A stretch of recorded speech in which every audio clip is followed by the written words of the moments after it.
Hello guys, welcome to my YouTube channel. दोस्तों, आज हम मैथ की क्लास हाई स्कूल मैथ के पहले चैप्टर संख्या पद्धति के कुछ महत्वपूर्ण बहुविकल्पी प्रश्नों को हल करने जा रहे हैं। एग्ज़ाम में आते हैं क्योंकि आप जानते हैं 70 नंबर 20 नंबर आपको बहुविकल्पी प्रश्न होते हैं। 4 विकल्प दिए होते हैं, उसमें एक विकल्प आपको सही विकल्प का चयन करना होता है। दोस्तों, जैसे कि पहला क्वेश्चन है, यदि ए बराबर 2 की पावर 3 इंटू 4 की पावर 2 इंटू 5 की पावर 3 है, तब बी का मान दिया हुआ है 4 की पावर 3 इंटू 2 की पावर 2 इंटू 5 की पावर 6। तो गाइज इसमें हमको H C F A comma B का मान ज्ञात करना है। मतलब एच सी एफ का मतलब होता है कि आपको माशा बताना है। एच सी एफ और माशा एक ही होते हैं। तो ए और बी का मतलब ए का मान ये दिया है और बी का मान ये दिया है, इन दोनों का माशा क्या होगा। 4 ऑप्शन दिए हुए हैं ए बी सी डी, इसी में आपको सही उत्तर का चयन करना है। तो दोस्तों, आपको करना कुछ नहीं है इसमें। ये जो नीचे होती है वो आधार होता है, ऊपर वाली संख्या जो होती है घात होता है। तो दोनों को हमें ए और बी को मिला के देखना चाहिए कि आधार कितनी संख्याएं दी हैं। एक आधार आपको 2 दिखने को मिल रहा है, एक यहाँ है 2, एक यहाँ है। नीचे की बात कर रहे हैं हम गाइस। फिर इंटू कर देंगे, आपको क्या दिख रहा है, 4 दिखा, यहाँ भी दिखा, तो एक बार 4 यहाँ लिख देंगे, कोई छूटना नहीं चाहिए दोस्तों। ये 5 दिखा, यहाँ 5 दिखा, तो एक बार 5 यहाँ लिखते हैं। फिर यहाँ घात लगाने की बारी आती है। तो एक चीज़ आपको ध्यान देना होगा, माशा में जब घात वाला सवाल आता है तो उसमें हम छोटी घात लेते हैं, आप बोल सकते हैं सबसे छोटी घात लेते हैं। तो यहाँ पे दोनों को कंपेरिजन कराइए, 2 यहाँ है 2 यहाँ है आधार, तो इसकी घात तो 2 है, इसकी घात 3 है।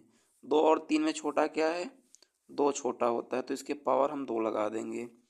4 में देखिए घात यहाँ पे 2 है, 4 पे घात यहाँ 3 है, तो 2 क्या होता है, 3 से छोटा होता है दोस्तों, तो यहाँ हम 2 लगाएंगे क्योंकि सबसे छोटी घात ही मसए में लेना पड़ता है, सी एफ में लेना पड़ता है।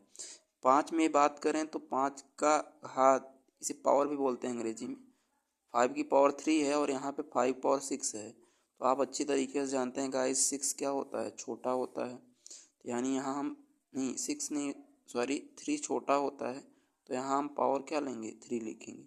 फाइनली हम आंसर निकाल लेते हैं। फिर ये किस ऑप्शन में आपको दिख रहा है ढूंढना पड़ेगा आपको। 2 की पावर 2 इंटू 4 की पावर 2 इंटू 5 की पावर 3, ऑप्शन नंबर डी दोस्तों मिल रहा है, यही आपका सही हो गया। और यही सेम प्रोसेस करना है आपको दूसरे क्वेश्चन में। हालांकि इसमें एलसीएम यानी लसा पूछा है, इंग्लिश में एलसीएम, हिंदी में लसा बोलते हैं। तो इसमें क्या होता है, बड़ी घात लेना पड़ता है। घात वाले सवाल में बड़ी घात लेना पड़ता है। पहले दोस्तों सेम प्रकार से हम आधार को देखेंगे। यहाँ पे 2 4 7 आया है और यहाँ पे भी 2 यहाँ आधार है, जो नीचे होता आधार कहते हैं। यहाँ पे 4 है, यहाँ पे 5 है, 7 है। 2 4 7 यहाँ आया है, 2 4 7 यहाँ आया है। घात अलग हो आई है लेकिन आधार सेम है। तो सभी आधार को हम इंटू करके एक एक बार क्रम से लिख लेते हैं। फिर क्योंकि ये लसा निकालना है, एलसीएम निकालना है हमको, इसलिए हम इसमें क्या लेंगे, बड़ी घात लेंगे। तो दोनों का कंपैरिजन कराते हैं ए और बी का, उसी में बड़ी घात को देखते हैं। जैसे पहली संख्या हमने 2 लिखा है, तो 2 की घात यहाँ पे क्या है, 3 है, और यहाँ पे 2 की घात 4 है। 3 और 4 में बड़ी संख्या क्या होती है दोस्तों, 4 होती है। यहाँ हम 4 करेंगे। और 3 और 6 में बड़ी घात क्या होती है, 3। 3 और 6 में बड़ी संख्या 6 होती है, तो हम यहाँ पे 6 लिखेंगे। और 7 की घात देखेंगे, एक जगह 3 है एक जगह 5 है, तो बड़ी संख्या 5 होती है। 3 से 5 बड़ा होता है, तो हम 5 लिखेंगे। फाइनली हमारा ये आंसर निकल के आ जाएगा। अब दोस्तों हमें ये ढूंढना है किस ऑप्शन में ये विकल्प दिया हुआ है, आंसर दिया हुआ है। तो देखते हैं, ऐसा ऑप्शन नंबर आपको डी दिख रहा है। 2 की पावर 4 इंटू 4 की पावर 6 इंटू 7 की पावर 5 सेम मैच कर रहा है दोस्तों, यानी हमारा ऑप्शन डी सही हो जाएगा। पहले दोस्तों इस नियम से हमें ऐसे निकाल लेना है, फिर ऑप्शन को ढूंढना है, ठीक है। बाकी इसके 60 मेथड भी होते हैं और जल्दी कर सकते हैं आप, उसको बताएंगे अगली वाली क्लास में। लिखा है दो संख्याओं का गुणनफल, क्वेश्चन नंबर 3 है, दो संख्याओं का गुणनफल 102 तथा मस 17 है। यानी कोई दो संख्या उनको गुणा किया जाए तो 102 आता है और उनका मस निकाला जाए 17 आता है, तो उनका लसा क्या होगा गाइस, ये पूछा गया है। तो करना कुछ नहीं है आपको, जब दो संख्या का गुणनफल दिया हो और मस दिया हो और लसा पूछे तो आपको गुणनफल ऊपर लिख के लसा का भाग दे देंगे।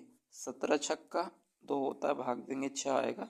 ऑप्शन नंबर सी आपका सही हो जाएगा। दोस्तों अब चौथा सवाल की बात करें, दो संख्याओं का लस्य तथा मस्य क्रमशः 4 और 25 दिया है। यानी 4 इसका लस्य है और 25 इसका मस्य है। दो संख्याओं का उनका गुणनफल पूछा है। जब दो संख्याओं का लस्य और मस्य दिया हो और उनका दो संख्याओं का गुणनफल पूछे, दोस्तों आपको करना कुछ नहीं है, तो आपको लस और मस का सिर्फ गुणा कर देना है, मल्टीप्लाई कर देना है। लस 4 है, मस 4 है और लस 25 है। मस और लस दोनों गुणा कर देंगे, 25 चौका 100 होता है। ऑप्शन सी सही हो जाता है। आशा करते हैं दोस्तों आपको समझ में आया होगा। ऐसी और बेहतरीन क्वेश्चनों को हम अगली क्लास में लेके आएंगे, और हमारी क्लास से जुड़े रहने के लिए और ऐसे ही सवालों को प्रतिदिन करने के लिए हमारे चैनल को लाइक और सब्सक्राइब शेयर कीजिए। Thank you.